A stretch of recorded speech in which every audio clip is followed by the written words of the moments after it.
Hai teman-teman semua, selamat pagi. Assalamualaikum warahmatullahi wabarakatuh. Salam sejahtera untuk kita semua. Om Swastiastu, Namo Buddhaya, salam kebajikan, salam. Ketemu lagi dengan saya Dia Cahayasari. Apa kabar teman-teman semua? Semoga sehat dan baik-baik semuanya ya.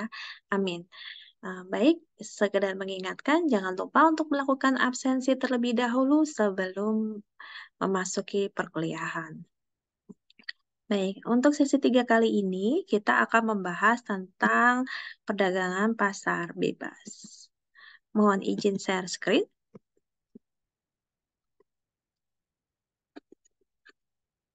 Baik, eh, nah perdagangan pasar bebas ini itu tidak lepas dari yang namanya globalisasi ya. Di sini globalisasi sendiri artinya bahwa tidak ada batasan atau hambatan dalam perdagangan dengan negara-negara lain baik dalam hal produksi, investasi, dan perdagangan. Artinya di sini bahwa globalisasi ini lebih cenderung dengan keterbukaan, transparansi, dan kemudahan untuk melakukan transaksi. Nah, selanjutnya untuk alasan mengapa ya perusahaan itu perlu melakukan perdagangan internasional. Yang pertama adalah untuk memenangkan persaingan ya. Di sini persaingannya adalah lingkup eh, bukan hanya satu negara tetapi beberapa negara dan lintas benua. Selanjutnya adalah untuk mengendalikan biaya. Nah, dengan perdagangan internasional ini persaingan biaya ya sangat kompetitif sekali sehingga di sini konsumen bebas ya untuk menentukan mana harga yang cocok untuk penunjang produksi produk di negaranya. Kemudian selanjutnya adalah kesempatan memasuki pasar atau meningkatkan pertumbuhan pasar cukup apa namanya cukup berpeluang sekali karena di sini bukan hanya pasarnya saja yang lebih luas karena bisa membidik di beberapa negara sasarannya, tetapi juga membidik ke konsumen dunia yang lebih luas lagi. Nah, kemudian di sini ada teori perdagangan internasional di mana terdapat 3 teori. Yang pertama adalah teori merkantilisme, di mana kekayaan suatu negara itu meningkat dengan jumlah kepemilikan emas. Artinya, jika suatu negara itu lebih banyak ekspor, ya, maka cadangan emasnya juga akan banyak. Tetapi jika suatu negara itu lebih cenderung banyak melakukan impor, otomatis juga akan mengurangi dari cadangan emasnya eh, untuk keperluan apa namanya pembelian tersebut. Nah, selanjutnya adalah teori keunggulan absolut, artinya lebih adanya spesialisasi dalam produksi paling efisien akan meningkatkan kemakmuran ya suatu negara untuk perdagangan internasional. Saya contohkan di sini misalkan sepatu Adidas. Sepatu Adidas itu made in-nya banyak, ada Taiwan, ada Cina, ada Indo. Nah, ternyata di pasaran Eropa sepatu Adidas materialnya itu yang paling bagus adalah di Indo dan harganya lebih kompetitif di Indonesia dibandingkan Taiwan dan Cina. Makanya di negara-negara Eropa lebih cenderung memesan materialnya itu untuk pembuatan sepatu Adidas lebih banyak di Indo dibandingkan di Taiwan dan Cina. Walaupun nanti ujung-ujungnya materialnya dari Indo dibawa ke negara apa Eropa, kemudian di brand sendiri pakai made in mereka. Hal itu juga berlaku juga dengan eh, apa namanya tas sepatu kulit LV yang sangat terkenal mahal sekali ya.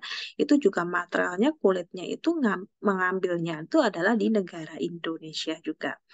Kemudian selanjutnya adalah teori keunggulan komparatif. Walaupun sebuah negara itu memiliki kerugian absolut terhadap negara lain dalam produksi, namun masih tetap terdapat dasar untuk melakukan perdagangan yang saling menguntungkan kedua belah pihak. Nah, selanjutnya kita akan membahas tentang definisi dari pasar bebas. Apa sih ya definisinya pasar bebas itu? Bahwa suatu kondisi jual beli yang ideal itu berdasarkan penawaran dan permintaan tanpa terkait kebijakan atau sistem suatu ekonomi suatu negara. Nah, manfaat pasar bebas sendiri ini ada beberapa. Yang pertama adalah meningkatkan perdagangan internasional, kemudian adalah meningkatkan persaingan usaha antar negara, kemudian yang keempat adalah meningkatkan kualitas produk dan menentukan harga barang sehingga membantu konsumen.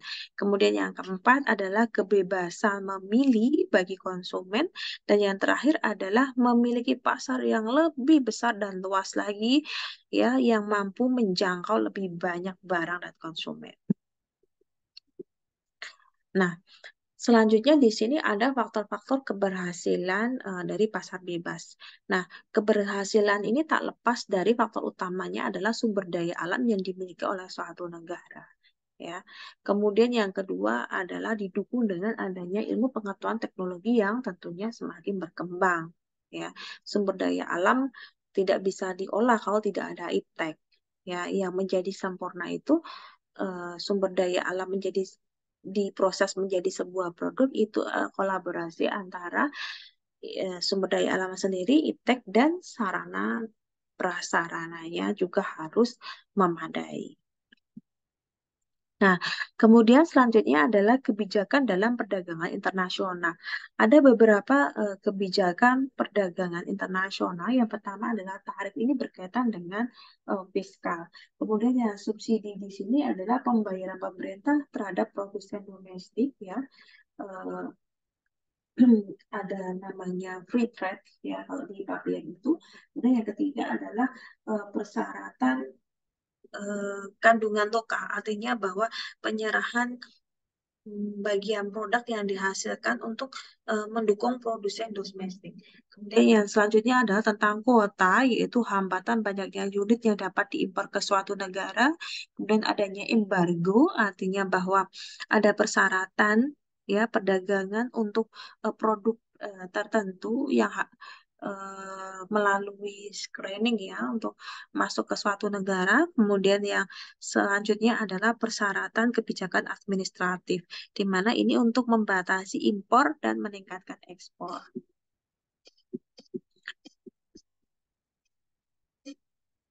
Baik, saya rasa materi sesi kali ini sudah selesai. Kurang lebihnya mohon maaf.